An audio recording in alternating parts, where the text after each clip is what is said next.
Good afternoon, good evening, good night, or good morning, wherever you are. And I say that because we are always in different time zones because of the work we do. My name is Joseph Floyd. I'm the president, director, whatever you want to call me, the CEO of the 787 generation. My wife, Darlene, is not available right now, but we have been busy this morning. It's Giving Tuesday, and I appreciate you taking just a minute to check us out. Who are we? Um, in the past, you may have seen me make some teaching videos, and we kind of got away from that for a minute. I want to come back and do some of that. We got busy, but we are a nonprofit 501c3 organization registered here in the U.S., working mostly international.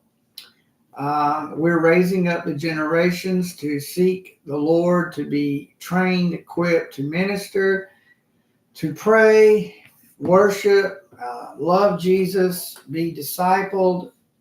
And we're doing that in several nations with several age groups.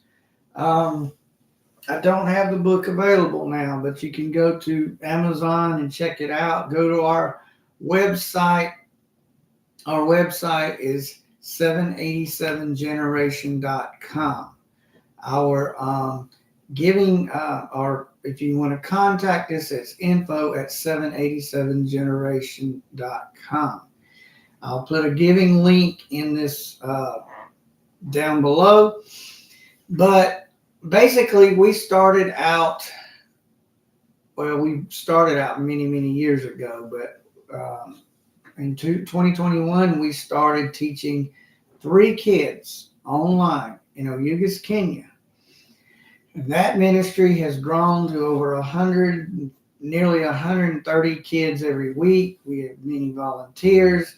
We have to feed them. They come, they get lessons. We start about 3 o'clock in the morning here, about 10:30, 11 in Kenya. We have to hire a van to transport them. We have a school of ministry now for 10 to 13-year-olds. Yes, I know that sounds strange, but they ask to be trained to preach, and I'm not going to tell them no, because I'm not giving them great theological chunks. We're giving them pieces of meat, obviously, but we're training them because they're going to go out. They're already doing it. They're going in the streets. They're evangelizing. And of course, people don't understand how can a kid, but they're being led by the Spirit. I'm just the conduit. That's my job. That's my assignment, to raise them up. But it takes a lot of effort. We've recently been able to purchase 2 tables for the kitchen there. We have many, many, many other needs to help them. And our plan is to be there periodically. We don't feel led to go live there right now because we have work in a place called Imbo, Kenya, with Pastor Calvin and Isabella at the PIFA Worship Center. We're pouring into their children. This is a new church plant. We're also working in northern Kenya in Turkana County near Lodwar, the capital. Darlene teaches several aging widows there. Sometimes their kids come. It's very difficult. We would love to teach and train and equip their children also, but we lack equipment. We have to purchase Wi-Fi bundles or help them because of the situation. And so these are just some of the needs. I could sit here and talk for hours. We have several children we foster. Some are true orphans, some are fatherless, but they're all weak and vulnerable, and we need sponsors for them. We have also in Pakistan, this is the same situation. And there we urgently need a building because our 50 to 75 children has grown to nearly 30 widows and ladies are now coming. when they're crammed into a very basic area. And so these are good things. The gospel's getting out. We're training. We're crossing cultural boundaries. We're being like Paul. We're becoming like them. I'm learning languages. I'm doing the lessons. I make my lessons with them in their local language. And so I think it's important that a Luo Kenyan, a Luo speaking or Kisii speaking Kenyan grow up and know their mother tongue. While English is second language in Kenya and it's important in Uganda and in Pakistan, we believe in getting Bibles in their local language. So we need Bibles. We need audio Bibles, paperback Bibles, or paper Bibles. Here in Atlanta, Renew Outreach, they make these audible Bibles. And right now, unfortunately, I can't take anymore. I need some more in Turkana. I need in the Turkana language, Swahili, Luo, Kuria. We need Bibles in Nuer in South Sudan because of our work in Kakuma in the refugee camp. Kakuma is a Swahili word. It means nowhere.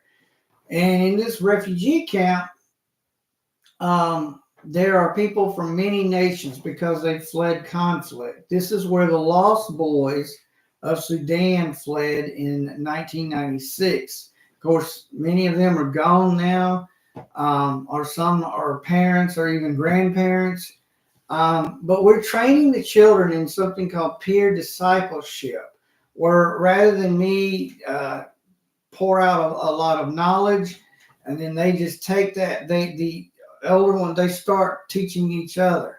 The older ones get it, they go evangelize, they learn prayer, they want to play the keyboard and so on. They want to go serve in Dorcas Kitchen, and the younger ones come and work with them. And so in all of that, we're seeing a lot of fruit, and we're thankful for this open door. I've also been asked to help get these pastors proper training because of Kenyan government requirements. They need accredited diplomas and degrees, and so we want them to have training. But we're also crossing many denominational divides, and that's not easy. But I trust the Lord because that was His prayer. His prayer was to bring unity, right? And so we're going to